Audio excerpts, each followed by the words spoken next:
Olá, eu sou o reverendo Ricardo Chaves Fukuzawa, pastor presbiteriano. E agora eu vou pregar no texto que se encontra no Evangelho de Mateus, no seu capítulo 4, dos versículos 1 ao 11. Por favor, acompanhe esta leitura.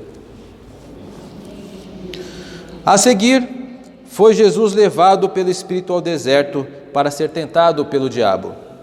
E, depois de jejuar 40 dias e 40 noites, teve fome. Então o tentador, aproximando-se, lhe disse: Se és filho de Deus, manda que estas pedras se transformem em pães. Jesus, porém, respondeu: Está escrito, não só de pão viverá o homem, mas de toda palavra que procede da boca de Deus. Então o diabo levou à cidade santa, colocou-o sobre o pináculo do templo e lhe disse: Se és filho de Deus, atira-te abaixo, porque está escrito: Aos seus anjos ordenará a teu respeito que te guardem, e eles te sustentarão nas suas mãos, para não tropeçares em alguma pedra. Respondeu-lhe Jesus: Também está escrito: Não tentarás o Senhor teu Deus. Levou ainda o diabo a um monte muito alto, mostrou-lhe todos os reinos do mundo e a glória deles. Ele disse: Tudo isto te darei, se prostrado me adorares. Então Jesus lhe ordenou: Retira-te, Satanás, porque está escrito: Ao Senhor teu Deus adorarás, e só a Ele darás culto. Com isto o deixou o diabo, e eis que vieram anjos e o serviram. Certa vez eu ouvi de um colega, pastor presbiteriano, as suas reservas, as suas críticas acerca da psicologia. Como pastor presbiteriano, eu reconheço que é muito difícil fazermos críticas à psicologia como área do saber, por dois motivos muito simples. Primeiro, todo seminário presbiteriano possui na sua grade curricular a disciplina psicologia, que deve ser feita em 2 semestres. Ou seja, todo ministro presbiteriano precisa ter um conhecimento, ainda que rudimentar, introdutório, acerca da psicologia. E também a própria Igreja Presbiteriana do Brasil, na sua Constituição, exige que os candidatos a tornarem-se ministros devem fazer exame de sanidade. E, geralmente, os exames de sanidade, eles são feitos por psicólogos. Por esses 2 motivos, acho muito difícil o ministro criticar a psicologia como área do saber. Se eu sou favorável à psicologia, não é isto que eu quero dizer. Eu quero dizer, mais importante do que isso, que eu sou contrário a qualquer ideia perigosa, vinda elas da psicologia, da história, da geografia, da matemática ou de qualquer área do saber. Não importa, eu sou contra ideias perigosas. Nesse texto que acabei de ler, nós encontramos 3 ideias muito perigosas sendo tratadas no Evangelho de Mateus. E por ideias perigosas, eu entendo ideias contrárias a Deus. A primeira ideia, ela surge logo na primeira tentação que Cristo sofre. A primeira ideia, eu espero que você esteja notando, ela é muito sutil e tenta nos convencer de maneira muito sedutora. Ela apresenta a seguinte ideia, o seguinte texto: a legitimidade de minha necessidade a torna prioridade. Eu vou repetir: a legitimidade da minha necessidade a torna uma prioridade. No decorrer do sermão eu vou explicar melhor isso. Basta, nesse momento, você acompanhar como se desenvolve essa primeira tentação. Jesus Cristo havia terminado o seu jejum de 40 dias. Então Satanás, ele aparece e faz a seguinte proposta ou desafio: transforme esta pedra em pão. Ora, meus irmãos e minhas irmãs, parece uma proposta um tanto quanto ingênua, também por 2 motivos.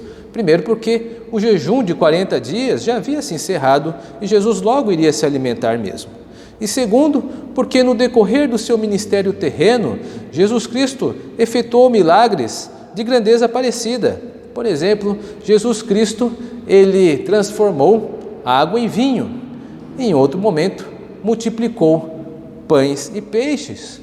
Por que haveria agora de se conter em transformar pedra em pão? Por motivo também muito claro. Porque se ele fizesse isso, ele estaria transformando uma necessidade imediata em uma prioridade. Ou seja, ele não precisaria fazer isso. Ele não deveria usar o seu poder para obter prazer em ordem pessoal. Porque esses milagres que eu citei, transformar água em vinho e multiplicar pães e peixes, é fato que Jesus Cristo os fez, mas quando os fez para demonstrar que Ele era o Filho de Deus, o homem Deus, que é necessário vir ao mundo para morrer em prol daqueles que creem nele. O que Satanás está sugerindo é que o poder de Deus deve estar a serviço de Jesus na ordem pessoal. Essa tentação, ela tem um perigo muito grande, porque ela quer sugerir que o poder de Deus deve estar a serviço da nossa manipulação, que Deus deve ser, portanto, manipulado. Devemos tomar cuidado, porque, infelizmente, em muitos círculos evangélicos, essa ideia ela acaba se multiplicando, onde algumas instituições que se chamam igreja querem ver Deus mais como um grande mordomo, a ponto de satisfazer, ou a sua existência estar a serviço de satisfazer os nossos desejos, fazendo uma grande inversão, onde é que nós devemos existir para a glória de Deus, e não Deus existir para a nossa glória. É o que Satanás sugere nessa tentação, e nós devemos então nos ater à resposta que Jesus Cristo deu para afastar Satanás em relação a essa tentação, dizendo que nem só de pão viverá o homem, mas de toda a palavra que sai da boca de Deus. Ou seja, a prioridade daquele que segue a Deus nunca é ele mesmo, mas sim a palavra de Deus, o reino de Deus. Buscai o reino de Deus e todas as outras coisas vos serão acrescentadas, disse o Senhor em outro momento. Devemos tomar cuidado, e quando formos assediados para transformar outras coisas em prioridades, que nós viemos a usar esta frase de Cristo. Por exemplo, podemos substituir: nem só de pão viverá o homem. Alguém pode colocar: nem só de afeto viverá o homem ou a mulher, mas de toda a palavra que sai da boca de Deus. Não são poucas as pessoas que se queixam que a sua vida afetiva não está boa, que a sua vida afetiva deveria ser mais contemplada, mas é necessário lembrar que a vida afetiva, por mais legítima que ela possa ser, ela nunca será prioridade e nunca deve ser prioridade para nós. A nossa prioridade é servir a Deus em relação à sua palavra. Assim também, como outros poderiam tentar preencher esta resposta de Cristo da seguinte forma: nem só de justiça social viverá o homem, mas de toda a palavra que sai da boca de Deus. Hoje em dia, não faltam aqueles que querem fazer das justiças sociais a sua bandeira. Ora, as justiças sociais que eu me refiro é lutar contra as desigualdades sociais que estão presentes. Isto é legítimo. De fato, existem desigualdades sociais, não só na sociedade brasileira, mas no mundo todo. Entretanto, nós não devemos fazer disso a nossa prioridade. Certa vez, os apóstolos foram pressionados pela igreja para que fizessem disso uma prioridade em suas agendas. Lá em Atos, no capítulo 6, as viúvas não estavam sendo atendidas, então foram conversar com os apóstolos, e a resposta foi essa: ora, não é correto que deixemos a oração e a palavra para servir às mesas. Eles sabiam que não deveriam tentar mudar as prioridades da igreja. A prioridade da igreja não é suprir a afetividade de ninguém, e nem a prioridade da igreja é suprir justiça social neste mundo. Deus usará outros mecanismos da sociedade para tanto. A função de nós, da Igreja do Senhor Jesus Cristo, é priorizar a sua palavra. Nem só de pão viverá o homem, mas de toda palavra que sai da boca de Deus. A segunda tentação também deixa transparecer uma ideia que é muito perigosa. A ideia de que neste mundo Deus é obrigado a nos dar um tipo de salvo-conduto. Veja, Satanás, após ter sido derrotado nesta primeira tentação, ele então leva Cristo a um local muito alto e sugere, ou diz que ele deve pular e que Deus deveria protegê-lo porque a Bíblia diz isso. E Jesus diz o quê? Que isso não é correto, porque está escrito que não se deve tentar a Deus. Ora, meus irmãos e irmãs, não faltam pessoas que tentam advogar que por sermos cristãos, discípulos de Cristo, que deveríamos passar nessa terra de maneira incólume ou de maneira a não sofrer nenhum tipo de problema. Abundam aí seitas, heresias e alguns círculos evangélicos que propagam esta ideia. Porque você é cristão, então você não deve ter doenças. Porque você é cristão, então você não deve passar dificuldades. Está lá escrito e pegam algum texto bíblico fora de contexto, como Satanás fez aqui neste momento. Este salmo não deve ser utilizado para suportar esse tipo de ideia. Esta é uma aplicação incorreta, totalmente descontextualizada que Satanás faz. Nós devemos tomar cuidado, porque Deus não nos prometeu salvo-conduto nesta terra. Salvo-conduto é um documento que garante proteção enquanto estivermos em trânsito nessa terra. Deus não disse isso. Muitos cristãos, meus irmãos e irmãs, morrem em acidente de trânsito. Muitos cristãos morrem vítimas de pandemias. Muitos cristãos morrem vítimas de diabetes, sofrem com Alzheimer e por aí vai. Por quê? Porque Deus não nos prometeu que nesta terra nos daria salvo-conduto. Isto não é uma ideia bíblica. Nós sofreremos, como todas as pessoas sofrem. Não é porque somos cristãos que sofreremos menos. A diferença é que nós seremos consolados e acompanhados pela graça de Deus, algo que não está ofertado àqueles que não pertencem ao Senhor. Mire-se no exemplo daqueles que foram cristãos de grande estatura, que passaram também privações nesta vida. Podemos citar, por exemplo, o próprio apóstolo Paulo, que escreveu inúmeras epístolas que estão registradas no Novo Testamento. E qual foi o fim da sua carreira cristã? Ele foi martirizado. Podemos também mirar no exemplo do apóstolo Pedro. E qual foi o fim de sua vida? Também martirizado. E durante todo o percorrer da sua existência sofreu diversos tipos de dificuldade. Por isso, meus irmãos e irmãs, não se deixem enganar por seitas ou por círculos evangélicos que querem fomentar uma ideia que não é uma ideia correta, que por você ser cristão, você estará por Deus protegido de todas as mazelas deste mundo. Deus irá retirar os seus santos da maneira como lhe aprouver. O Senhor tem feito isso no decorrer da história e a Igreja Presbiteriana sabe muito bem disso. O próprio fundador da Igreja Presbiteriana do Brasil, Ashbel Green Simonton, ele faleceu de febre amarela, ou seja, foi sucumbido por uma doença própria do nosso tempo. Mesmo assim, o seu trabalho frutificou no Senhor e hoje nós temos uma grande igreja em território nacional.